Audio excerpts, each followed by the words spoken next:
Yay, we're live. All right. Well, welcome back to another Eduro live session here on YouTube. I'm Jeff Udick, and today I'm joined by my good friend and Chief Innovation Officer, just changed your title, Scott Beebe here at Marysville School District. So I will have you just kind of give us a rundown of your position and kind of like the tech atmosphere here in Marysville. And where have you come from and where are you headed? All right. Personally or professionally? We'll start professionally. Okay. Marysville School District's just 30 miles-ish north of Seattle. We have one-to-one grades 3 through 12, although just one-to-one 6 through 12 where the kids take them home. And it's sort of a misnomer at grades 3 through 5 because it's not one machine per kid. It was deployed that way, but they're in carts and they get shared around. Okay. We've been one-to-one now. This is going on our third year, I believe. And we're have heavily invested in professional development around not really technology so much as learning. Cool. Yeah. And that's part of how we know each other is the Eduro is doing the professional development for a lot of your teachers up here. I just got done doing a training all day with them. Another good group of elementary teachers today. Chromebooks. Your Chromebooks throughout. Why the Chromebook? Why did you choose Chromebook? What do you like about it? What are some of the drawbacks? We really probably didn't have a choice if we wanted to go one-to-one. Looked at iPads, just the cost of repair on them is so high that we just couldn't justify that. And our school district's about, I think it's slightly north of 50% free and reduced now. So families can't really afford it if their kids break a screen or something like that, particularly on an iPad. We looked at Windows environment. When I came, most of our Windows environment was still XP and Windows 7, and that was summer of 2014. Right on the cusp of when Google really started pushing Chrome devices.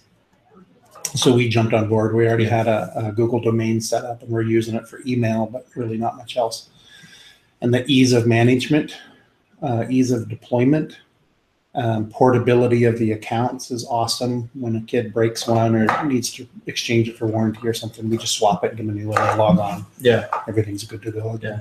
Yeah. What I like too is that even as you've gone deeper into this, now you even have in the libraries, they're not Chrome boxes, whatever. Chrome bases. Chrome bases. Those are beautiful, beautiful machines for kids to use in the library as well around research and other things. It's very, very cool to see. As you did this transition from an admin side in your role here as Chief Innovation Officer and your Chief Technology Officer before that, kind of talk about like changing the culture. Like we talk a lot about changing the culture of a school district. When you decide to go one-to-one, there's a lot of moving pieces. What are some of the ways, even starting at the board level, central admin level, and down to the school level, that you have seen as just the idea of using tech to help change the culture from a leadership standpoint? Well, for us, we didn't have another sort of stimulus. That one of the things we had going on in our district at the time is we had ancient infrastructure, so we just didn't have anything worth saving.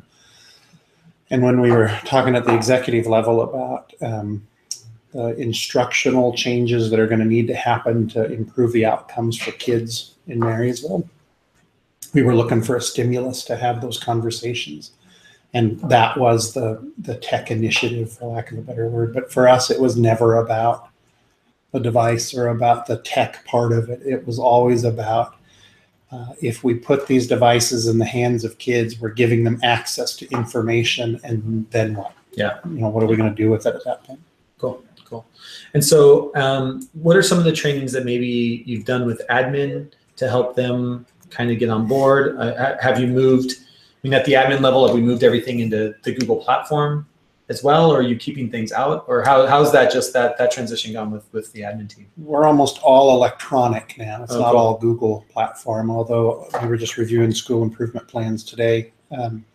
Those are all done in a Google slide document now, just a template that they fill out. We use some other tools like Trello and those kinds of things to do planning and meeting management. All of that's in the last 3 years. So there's some of the just sort of organizational things that we're doing now electronically that we weren't doing in the past. Have you noticed, like I know over the last couple of years, you've had some principals come and go. and hired new positions. Do you find that you are interviewing differently because of where you are with tech, with just the idea of kids one-to-one? Are you looking for the same thing in administrators? Are you expecting a different tech skill? I just wonder. It's a good question. No, because I'm of the opinion that you can teach the tech skill. That's the easy part of it. It's do they have the knowledge of quality instruction, and can they go into a classroom and quickly diagnose, look down, not up, and see what kinds of learning tasks are the kids engaged in? Those are the kinds of questions that we asked, but I don't think they're specific to the technology world. Cool. And that's a good segue, because the main part of this conversation today is to really talk about what do you look for as an administrator in the classroom. And that idea of, you walk into the classroom, and where this comes from is just my own time as a teacher. I went on learning walks, we used to call them, with my admin. And I remember going into a classroom once, and the vice principal I was with was like, "Oh my gosh, this is so amazing. Every kid's on the device." And what I felt they were doing was like very low level work, but he was very excited just because the devices were out. And so my whole idea around that was, just because the device is out, is there actually learning happening? So as you go through walkthroughs or you talk to administrators, what are kind of the things, like you talk about looking down, not looking up, what are things you want to hear from kids, or what are things that you want to see in a classroom when you're going through walkthroughs, or things maybe you've talked about other administrators when they go through that building? Well, you know this, but I was a principal for almost a decade in an elementary school. So my expertise isn't necessarily in the technology side of things, although I can hold my own there too. Yeah, quite well. You can hold your own. It's more in the, in that observation and instructional growth with teachers. I was of the era in the principal role where that's what a principal is supposed to do. Yeah. So I spent a lot of time in classrooms with and without technology. That's what I tell principals is I don't want you to go in and look and say, hey, all the kids are on a computer. Yeah. Big deal. Yeah. I want you to look at the nature of the task that they're being asked to do and how the teacher's facilitating that learning. So are the conversations that teachers and students are having didactic? Is it teacher to student, student to teacher, and like that? Is the teacher posing questions that the kids are using the tools to answer, technology being one of the tools that they have available to answer those? Are the kids creating content or synthesizing content, or I don't know what the right word is, sort of sorting content and understanding it differently, or are they just consuming it? Yeah. I see a lot of use, particularly in the early primary grades, which we still need to do some work with. It's a lot of sit the kid in front of the computer and they're playing a game and they're getting extra practice on things. And I think there's a role for that, but I think it's a diminished role. Yeah, a limited role. Yeah, it's a very limited role. Yeah. So I don't necessarily, and principals have resisted that because a lot of us aren't really comfortable in that world yet. Have resisted it and want to linger on what tell me what the tech needs to do. Yeah. It's not about the tech at all. Yeah. That's why in RPD, we spend some time on essential questions and how do you ask a good question that isn't easily answered, or that provides some opportunity for kids to share in new ways or to seek resources that they ordinarily wouldn't have access to. When you talk to kids, like when you're going into a classroom and you're talking for kids, is there specific language that you're looking for? And I know I'm going to get this wrong. I believe you guys use the 5D framework. Yeah. So you're using the 5D, which is the Danielson framework, which is a lot of school districts here in the state of Washington have adopted. As kind of a rubric. And I know one of the main pieces of that is the idea of student ownership. And so when you walk into a classroom, how much do you talk to kids then? Is that part of what you do? Yep. Is have conversations with kids? And what kind of responses are you looking for?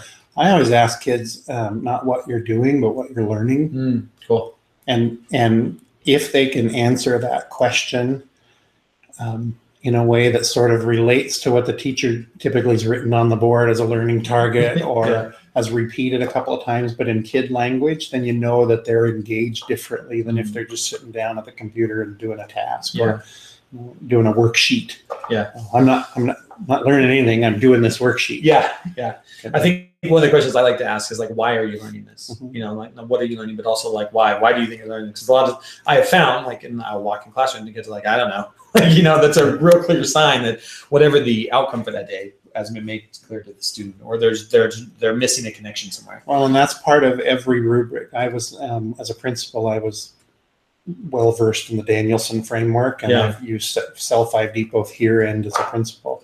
And setting purpose, which is part of both of those frameworks, at the onset and during a lesson is exactly that. It's not just telling kids what they're doing, it's why they're doing it. Kids need to be able to communicate that to you. What are some of the big changes? You know, now you're sitting here at the district level and thinking about, you know, we're 3 years into the rollout here at Marysville. What are things you'd like to see in the classroom, you know, as we move forward? I mean, I know we've done work on the essential questions. We've been really heavy into the idea of just like, you know, project-based or problem-based learning. So like in your perfect classroom moving forward or perfect school moving forward, what are some things you'd like to see?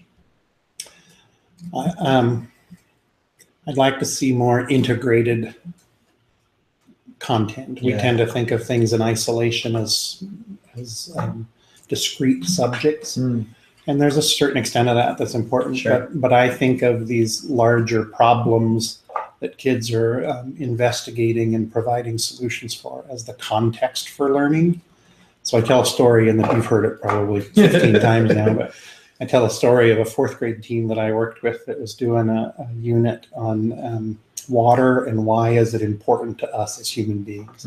So very open-ended question, and it sort of narrowed down focus for this group of kids, and they were all investigating various problems associated with water. And one of the groups was a group of 4 little boys that was working on the restrooms in the school were dripping, the faucets were dripping. And so they had done some work around figuring out how much water every day we were losing as a result of these dripping faucets, which, you know, there's some pretty intense mathematics. Yeah, for 4th grade, that's great. And experimental design so that they could replicate it. And they had done all that with some support. But then because they're 10-year-olds, they're going to need help to solve these problems. Another group, his grandmother's yard flooded all the time because there was a beaver pond across the road from his grandma.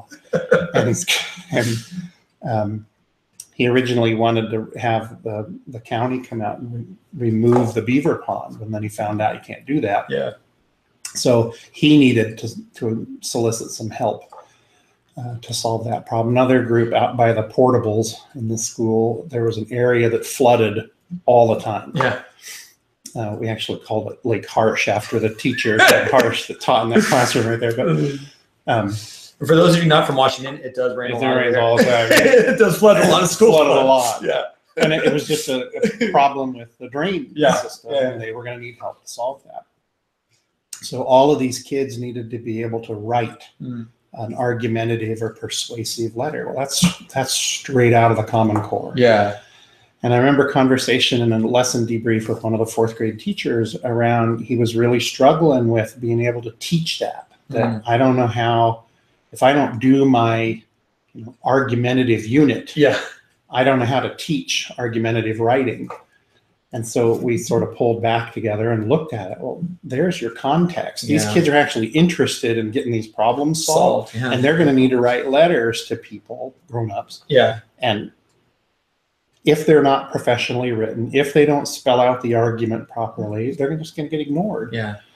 All 3 of those groups, he went back, he taught them how to write a letter, a professional letter, and lay out their argument. All 3 of those groups got the group they wrote to come in then and solve the problem. Very cool. So, facilities came in with a bunch of 50-cent washers and put them on the faucet so they stopped leaking. The county came out and put in an overflow drain so that when the beaver dammed the stream up, it would go into the drain instead of the grandma's yard.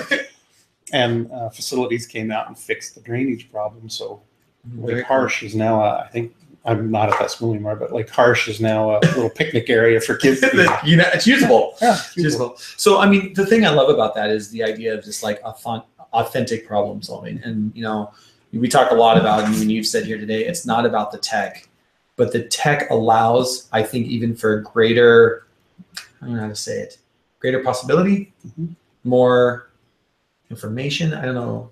It's engagement. I mean, for that group of kids, I remember that the teacher was one that struggled a bit with research on the internet, and you know, I have some skill around that. So the group came to me in my office. I was the principal. That's what came to me in my office, and we did up a whole bunch of research on the public water district site, trying to figure out how they charge for water. Yeah. And we discovered they don't charge coming in; they charge going out.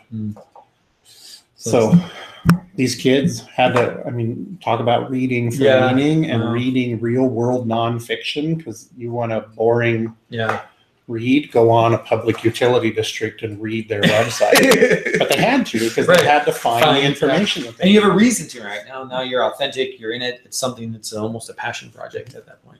So very cool. And I think that's, I mean, I think our hope is that we see more of that kind of stuff, you know, with tech, that idea of integration. I think we're kind of coming, I hope we're kind of coming out of that silo phase. I think we got pushed into it a lot with just the testing era, and hopefully we're kind of coming out of that and seeing more of these integration across the grade levels. I mean, elementary, I think it is, we see it first in elementary because it's a little bit easier when you, the teacher, teach all of it. You know, they just get more people involved. I think the higher you go up. So hopefully that's something we see. So, well, thank you for spending the time with us today. I really appreciate it. We will have all the show notes for this in here as well. You can go download the weekly PDF. If you haven't done that yet, it's over on the blog at edurolearning.com/blog. You can find all of our stuff there. And every week we're back with another YouTube Live around something to do with administration. I believe Chrissy's up next week, so you will see her right back here on Eduro Learning. Thanks for joining us, and we'll talk to you next time.